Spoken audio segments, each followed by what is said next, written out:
सरकारले गरेका राम्रो कामको प्रशंसाहरू सबै कुरा हामी प्रशंसा पनि गर्छौँ, प्रश्न पनि गर्छौँ।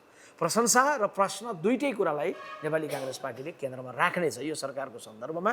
र अहिले नेपाली काङ्ग्रेस पार्टी प्रतिपक्षमा रहँदै गर्दा पनि एउटा ऊर्जामा उत्साहमा किन छ भने यो संविधान र यो प्रणालीलाई बलियो बनाउनलाई एउटा जिम्मेवार प्रतिपक्षको भूमिका देशलाई चाहिएको थियो। संयोगवश परिस्थितिवश मतदाताले हामीलाई त्यो कर्म गर भनेर भन्नुभएको छ। जनता जनार्दनको फैसलालाई स्वीकार गरेर हामी जिम्मेवार प्रतिपक्षको रूपमा सरकारले गरेका राम्रो काममा प्रशंसा गर्नेछौँ, कमजोरीमा हामी प्रहार गरेर जानेछौँ।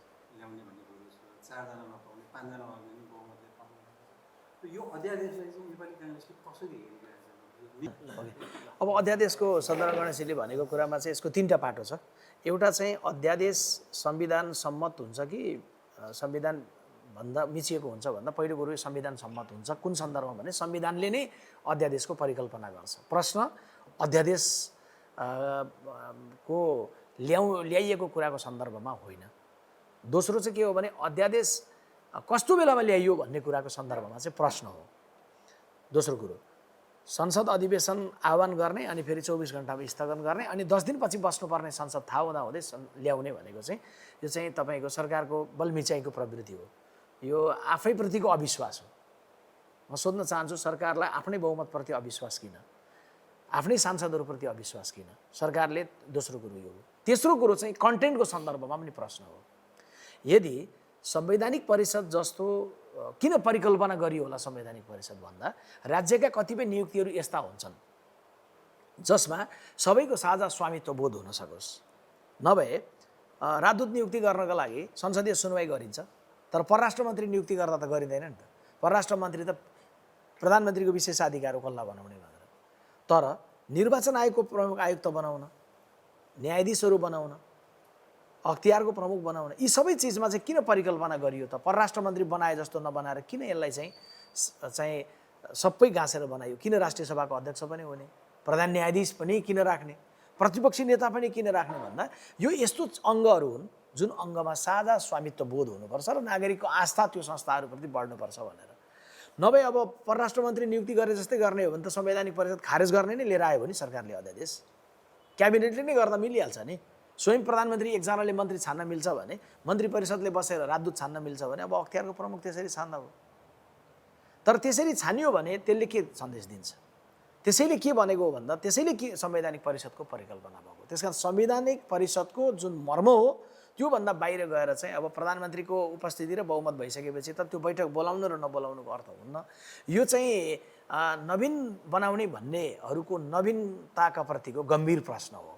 नवीन बनाउँछौँ भन्नेहरूको नवीनताका प्रतिको यो गम्भीर प्रश्न हो। यो हामीमाथिको प्रश्न नै उहाँहरूमाथिको प्रश्न हो। जान्नेलाई छान्ने भनिसकेपछि त छान्ने प्रक्रिया पनि त सही त बनाउनु पऱ्यो नि।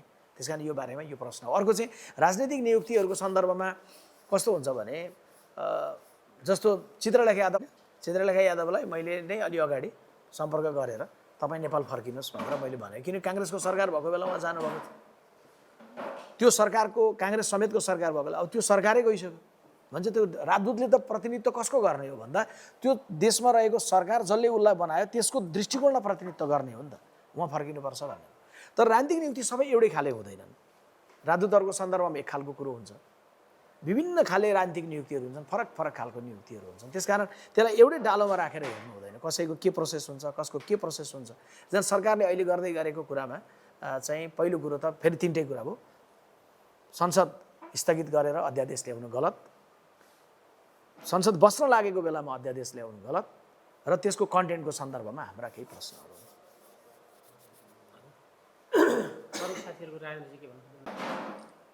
तीनटा समूह चाहिँ करिब देखिन्छ। तीनटा समूहको भेला बैठकहरू छ। अब यसको नेतृत्व यसलाई चाहिँ अब तपाईँहरू चाहिँ अब वास्तविक विशेष महाधिवेशनबाट त तपाईँहरू संस्थापन हुनु, अब पुनर्बहादुर खड्का शेखर समूहहरूलाई चाहिँ सम्मेलन। अब यसमा चाहिँ हामीले गगन थापा र विश्वप्रकाश शर्माको उमेर जति नै राजनीति गरिसक्नुभएका नेताहरू थुप्रै हुनुहुन्छ जसलाई सँगसँगै अभिभावकको रूपमा लिएर जानुपर्ने हाम्रो गम्भीर दायित्व बन्छ। कसैका प्रति पनि अनादरको शब्द पनि हामी र चाहिँ कुनै अनुभूति त्यो खालको लाग्ने कामहरूमा पनि हामी जान चाहँदैनौँ होइन। सम्मानित सर्वोच्च अदालतमा छलफल भइरहेको बेलामा अन्तिम दिनको बहसमा मैले आफ्नो प्रस्तुति राखेको थिएँ। त्यो बेला बोल्दै गर्दाखेरि पनि मैले एउटा तर्क के राखेको थिएँ भने श्रीमान यो अधिकृत वारेसनामा भन्ने हुन्छ एउटा, जब जग्गा धनी स्वयं आफै उपस्थित हुन्छ तब अधिकृत वारेसनामा बोकेर कागज बोकेको जो हुन्छ उसको औचित्य सकिन्छ। म झापा एकबाट सांसद थिएँ, तर अहिले म सांसद छैन, किनभने मलाई मत दिने म चाहिँ अधिकृत वारिस थिएँ यो क्षेत्रको, तर मलाई मत दिने मतदाता नै उर्लेर सबै आइसके पछाडि मेरो वारिसनामा सक्यो, संसद विघटन भयो। बस त्यही हो। नेपाली काङ्ग्रेस पार्टीको पनि केन्द्रीय कार्य समिति के हो भने अधिकृत वारिसहरूको जमघट हो। वास्तविक को हुन् भन्दा महाधिवेशन प्रतिनिधिहरू हुन्। ती महाधिवेशन प्रतिनिधिले विधानको 17 को 2 बमोजिम लिखितम रूपमा माग गरिसके पछाडि काङ्ग्रेसको विशेष अधिवेशन बस्यो र त्यसले नेतृत्व चयन गर्यो। प्रक्रिया यही हो। र सम्मानित सर्वोच्च अदालतले फैसला गर्दै गर्दा पनि मैले त्यहाँ जोडेको अर्को पनि कुरा थियो श्रीमान, 2054 सालमा एउटा मुद्दा परेको थियो अदालतमा।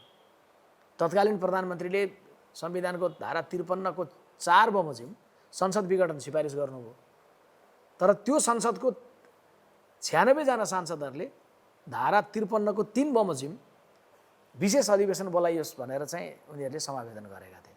तत्कालीन राजा वीरेन्द्रले अदालतलाई सोध्नुभयो कि यो के गर्ने, विघटनको सिफारिस मानौँ कि विशेष अधिवेशन सांसदले भन्यो भने बोलाउँ भने 1 महिना लामो छलफल हो र मुद्दा नम्बर 6446 2054 सालको फागुनको 11 माघको चाहिँ 11 गते निर्णय हो। र निर्णय हुँदा उसले के भन्यो भने चाहिँ प्रधानमन्त्रीको अधिकार संसद विघटन गर्ने सन्दर्भ भए तापनि त्यो संसद जसले प्रधानमन्त्री बनायो त्यो संसदको सांसदहरूले रिट पुर्याएर हस्ताक्षर गरेर बुझाइसकेको कुरा अकाट्य हुन्छ, यसलाई निष्प्रयोजन बनाउन सकिँदैन। बस यही बमोजिम नेपाली काङ्ग्रेस पार्टीको पनि त्यही नजिरलाई अदालतले ल्याएर ठ्याक्क दलमा राख्यो भने के हो भने दलभित्रको पनि सांसदहरूले के अरे सदस्यहरूले लिखितम रूपमा माग गरेको। अनि यो कुरा चाहिँ हामीले हाम्रो श्रद्धेय नेताहरूलाई अघि पनि बुझाउन सकेनौँ, पछि पनि बुझाउन सकेनौँ। अब अदालतले निर्णय गरिसकेको छ, कसैले केही आवेग राख्नु हुँदैन। र चाहिँ नेपाली काङ्ग्रेस पार्टीको हिजोको इतिहास, हिजोको कन्ट्रिब्युसन, हिजो राम्रा काम हाम्रो अग्रजहरूले गरेको कुरालाई बोकेरै हामी जान्छौँ।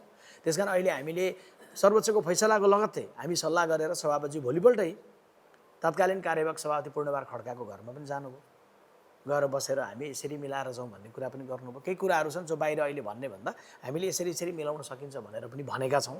मलाई लाग्छ कि त्यो कुराहरूलाई उहाँहरूले सहजतापूर्वक लिएर सबै एक ठाउँ बसेर जानुपर्छ।